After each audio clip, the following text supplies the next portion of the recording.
Bismillahirrahmanirrahim. Assalamualaikum warahmatullahi wabarakatuh. Ketemu lagi dengan saya Nurma Muda. Di sini saya ingin membahas tentang ilmu, pengetahuan ilmiah atau bisa disebut juga dengan sains, filsafat dan agama. Selamat menikmati. Filsafat dalam bahasa Yunani disebut juga dengan filosofia, yaitu cinta akan kebijaksanaan. Filsafat adalah pengetahuan yang dimiliki oleh rasi manusia yang menembusi dasar-dasar terakhir dari segala sesuatu.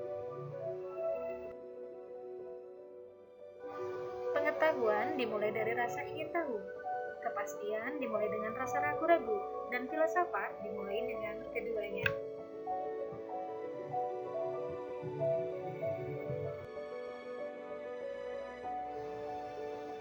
Filsafat sebagai peneratas pengetahuan yang dimaksud adalah filsafat mencarikan, menemukan, dan menyiapkan suatu wilayah untuk dikembangkan oleh pengetahuan. Namun setelah itu filsafat akan tetap mendampingi dan mengawasi perkembangan daripada pengetahuan ilmiah atau sains tersebut.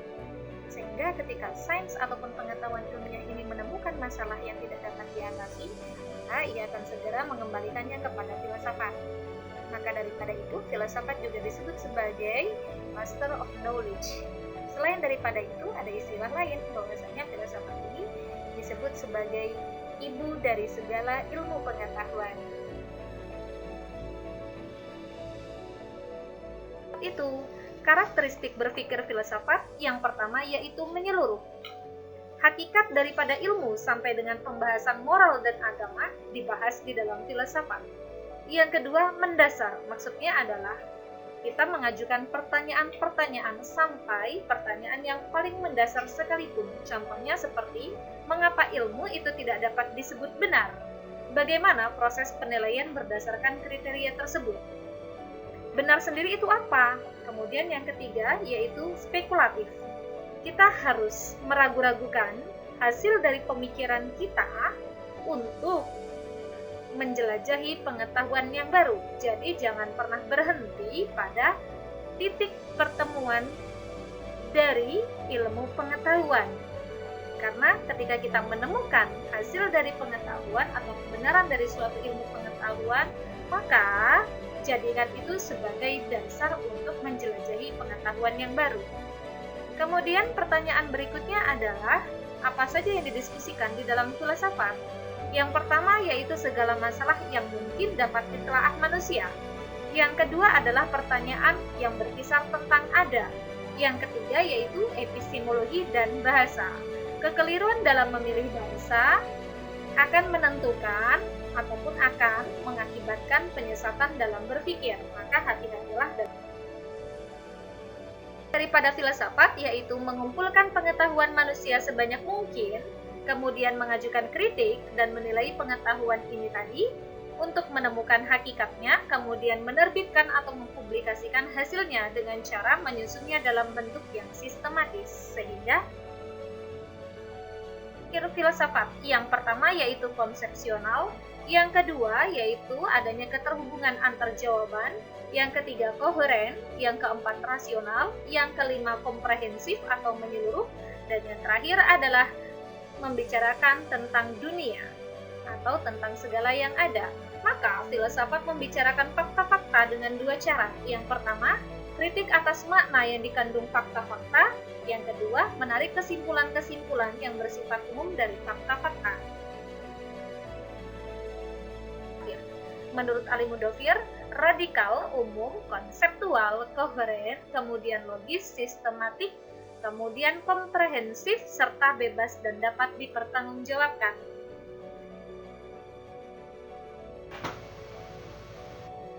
Peranan filsafat dan manfaatnya. Peranan filsafat itu sebagai pendobrak dari mitos kerasilu, kemudian sebagai pembebas dari pemikiran yang sempit kepada pemikiran yang lebih mendalam dan luas. Yang ketiga, peranan filsafat sebagai pembimbing untuk mengetahui mana yang benar dan mana yang salah. Kemudian kegunaan daripada filsafat ada dua. Yang pertama secara sistematik, yaitu menawarkan berbagai metode mutakhir untuk menangani masalah-masalah mendalam manusia. manusia, kemudian untuk menemukan hakikat kebenaran dan hakikat pengetahuan, baik itu pengetahuan yang ilmiah maupun pengetahuan yang biasa, serta kita dapat mempertanggungjawabkannya dan lain sebagainya. Yang kedua, manfaatnya secara historis. Kita dapat belajar serta dapat menanggapi dari jawaban-jawaban para filsuf terdahulu yang disodorkan kepada kita. Serta kita bisa mempelajari sekaligus para pemikiran filsuf-filsuf terkemuka.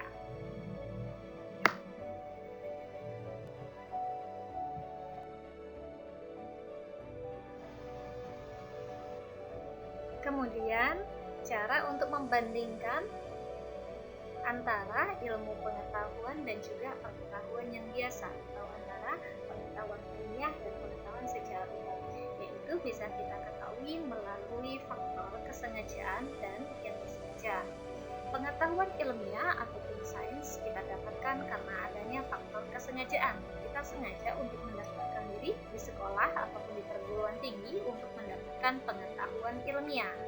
Sedangkan pengetahuan biasa pada umumnya kita secara tidak langsung, yaitu dengan cara tidak sengaja, tidak adanya kesengajaan. Contoh, ketika kita berjalan ataupun kita naik sepeda, tiba-tiba kita terjatuh karena keteledoran kita atau karena ketidakhatian kita, kemudian kita merasakan sakit.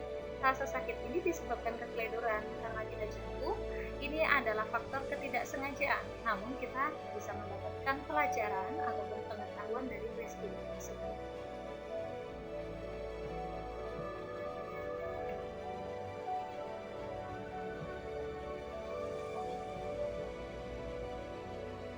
Formula pengetahuan sains ataupun pengetahuan ilmiah.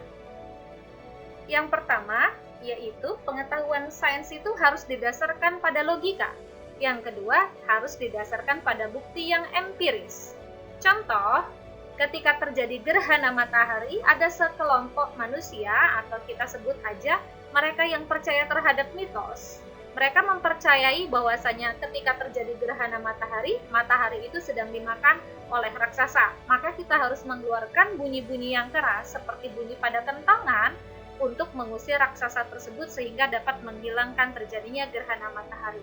Padahal menurut sains, tanpa kita mengetuk kentongan atau mengeluarkan bunyi yang berisik, gerhana akan hilang dengan sendirinya. Maka teori-teori sains ilmiah inilah yang akan menjelaskan tentang terjadinya kejadian alam ataupun dapat mampu menyelesaikan masalah-masalah yang dihadapi oleh manusia. Seperti hasil daripada sains adalah teknologi, akan tetapi teknologi itu bukan sains, tapi lebih kepada penerapan teori sains, atau bisa disebut juga dengan teknologi merupakan sains terapan. Paradigma yang digunakan adalah paradigma sains dan metodenya yang digunakan adalah metode ilmiah. Bagaimana cara orang-orang ataupun beberapa kelompok berpikir? Itu juga bisa kita gunakan sebagai perbandingan untuk memahami cara berpikir filsafat dan juga pengetahuan ilmiah. Ada kelompok orang awam, mereka mengatakan bahwasanya ketika buah kelapa ditanam, dia akan tumbuh menjadi tunas kelapa dan akan besar menjadi pohon kelapa. Dan hukum ini disebut oleh mereka sebagai hukum kebetulan. Kelompok para ahli atau ilmuwan akan berbeda penjelasannya. Mereka mengatakan hukum tersebut karena ada aturannya, yaitu hukum alam. Ada hukum yang mengatur. Sedangkan kelompok filsafat akan mengatakan hukum itu tidak ada secara empiris. Namun, ia tetap bekerja. Maka akal pun menjawab bahwa hukum itu ada dan bekerja walaupun dia tidak empiris. Nah, kebenaran filsafat hanya dapat dinilai kebenarannya dan dapat dipertanggungjawabkan secara rasional dan logis saja. Tidak perlu dibuktikan secara empiris atau tidak perlu dibuktikan secara nyata. Akan tetapi, jika penjelasan filsafat bisa dijelaskan secara rasional, logis, serta empiris, maka dia akan berubah menjadi pengetahuan sains. Dan pengetahuan ilmiah atau sains inilah masuk ke dalam ranah filsafat. Kemudian ada sekelompok kecil lain yang menanyakan siapa yang membuat hukum tersebut. Ada yang menjawab bahwasanya alam itu sendiri yang membuat hukum tersebut secara kebetulan. Kemudian ada kelompok lain yang mengatakan bahwasanya hukum tersebut ada karena ada yang maha pintar. Kedua jawaban ini sebenarnya logis, walaupun dalam makna suprarasional. Akan tetapi, teori-teori ini juga dibahas di dalam ranah filsafat. Bagaimana cara kerja antara sains dan juga filsafat, kemudian kita bandingkan sedikit nantinya dengan agama, maka kita bisa melihatnya dari struktur filsafat. Nah, yang pertama kita bahas tentang sains, yaitu membahas tentang ontologi. Apa sih ontologi itu? Ontologi itu dari bahasa Yunani yaitu ontos dan logos. Ontos artinya berada, sedangkan logos artinya adalah ilmu. Maka bisa dipahami bahwasanya ontologi adalah ilmu yang membahas tentang hakikat, sesuatu yang ada atau hakikat keberadaan. Hingga keberadaan itu bisa dipercayai atau bisa diterima keberadaannya oleh masyarakat. Nah, mari kita ketahui tentang ontologi daripada sains, yaitu hakikat pengetahuan sains. Objek yang dibicarakannya adalah masalah-masalah empiris. Kita harus menyusun suatu hipotesa, kemudian kita uji kebenarannya dengan menggunakan metode-metode ilmiah. Kemudian setelah terbukti hipotesa tersebut, maka dia akan berubah menjadi teori. Seperti yang kita ketahui, struktur daripada sains itu ada dua, yaitu ilmu alam dan ilmu sosial. Ilmu alam terbagi dari beberapa sub, yaitu ada astronomi, fisika, kimia, ilmu bumi, ilmu hayat, contohnya seperti biofisika, botani, dan juga zoologi. Ilmu sosial juga ada beberapa subbagian atau subspesialis, yaitu sosiologi, antropologi, psikologi, ekonomi, politik, termasuk humaniora. Mungkin ilmu-ilmu yang termasuk dalam humaniora seperti seni, hukum, filsafat, bahasa, agama, dan sejarah.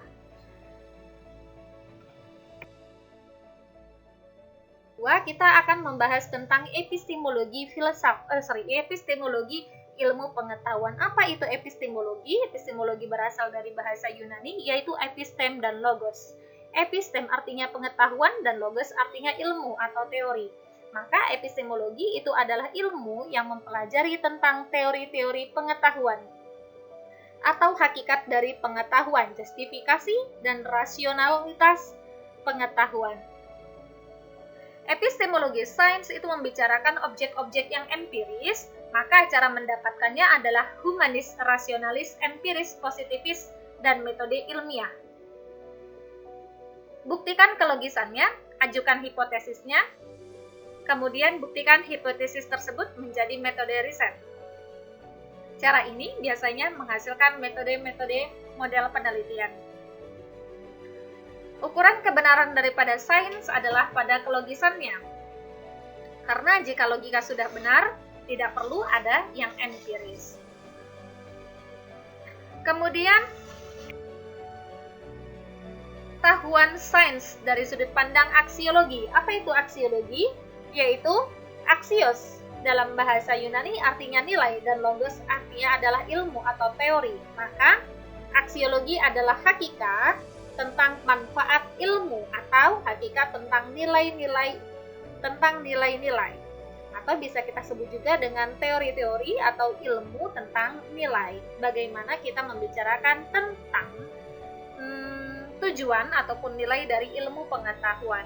Aksiologi sains itu sebagai alat eksplanasi, sebagai alat prediksi, sebagai alat peramal, kemudian juga sebagai alat pengontrol atau antisipasi.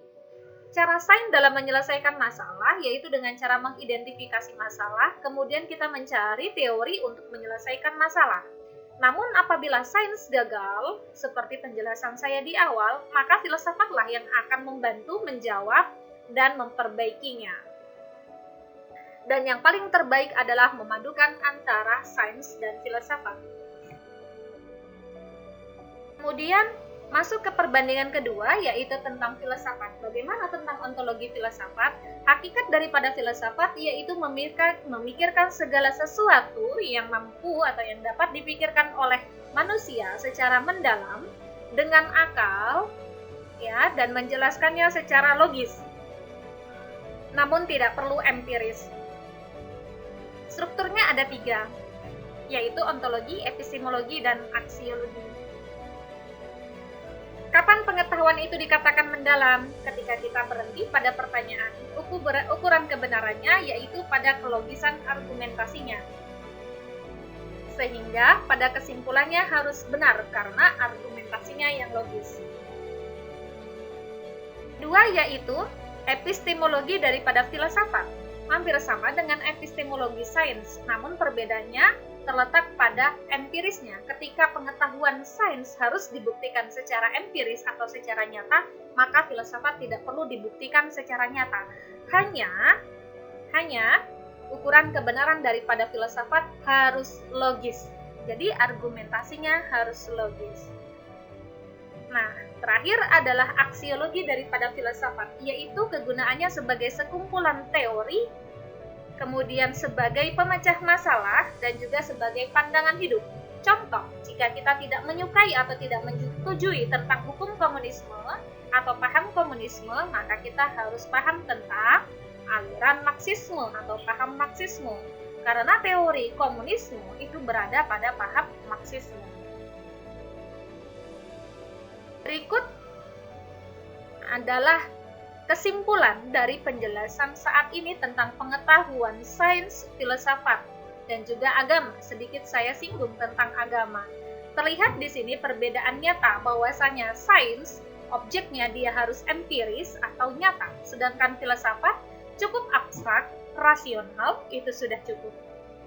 Sedangkan objek daripada agama yaitu tentang wahyu. Paradigma sains harus sains, metodenya adalah metode ilmiah, maka kriterianya harus rasional empiris. Sedang filsafat, paradigmanya cukup rasional saja, walaupun terkadang-kadang dia menjelaskan tentang suprarasional atau di luar daripada akal atau di luar daripada rasio. Metodenya adalah cukup rasional, tidak perlu dia menggunakan yang empiris, sedangkan rasionalnya juga cukup rasional. Berbeda dengan agama, paradigma dan kriterianya adalah keimanan, sedangkan metodenya walaupun terkadang menggunakan rasio dan juga empiris, akan tetapi lebih banyak juga menggunakan atau lebih banyak didominasi juga nantinya dengan dogmatis dan doktrin. Kesimpulan berikutnya adalah filsafat, ilmu pengetahuan dan agama. Filsafat, ciri berpikirnya yaitu radikal, konsisten dan sistematik. Maka terletak perbedaannya pada ilmu pengetahuan adalah filsafat itu mengkaji manusia secara menyeluruh, akan tetapi ilmu pengetahuan mengkajinya hanya satu aspek saja yang biasanya bersifat spesialis. Filsafat dan agama itu bisa dilihat dari sumbernya. Filsafat berasal dari rasio, agama berasal dari wahyu, yaitu Tuhan. Namun di dalam Islam biasanya penggunaan rasio itu sangat dianjurkan.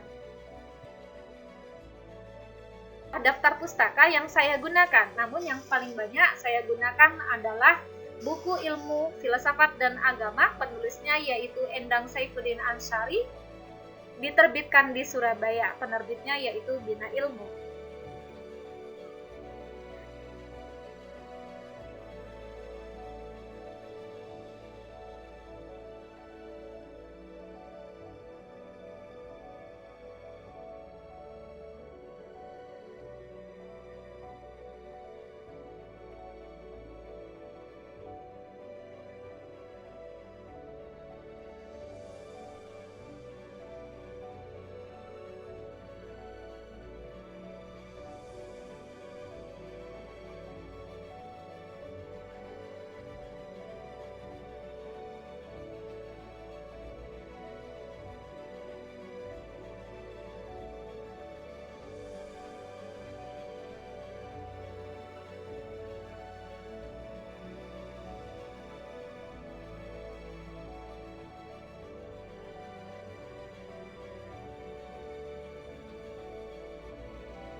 sudah menonton, semoga bermanfaat. Maaf jika ada kesalahan yang disengaja maupun tidak disengaja. Silahkan berikan komentar ataupun pertanyaan di bawah ini. Jangan lupa untuk subscribe, like, dan share. Syukron wa afwan, sampai ketemu lagi. Wassalamualaikum warahmatullahi wabarakatuh.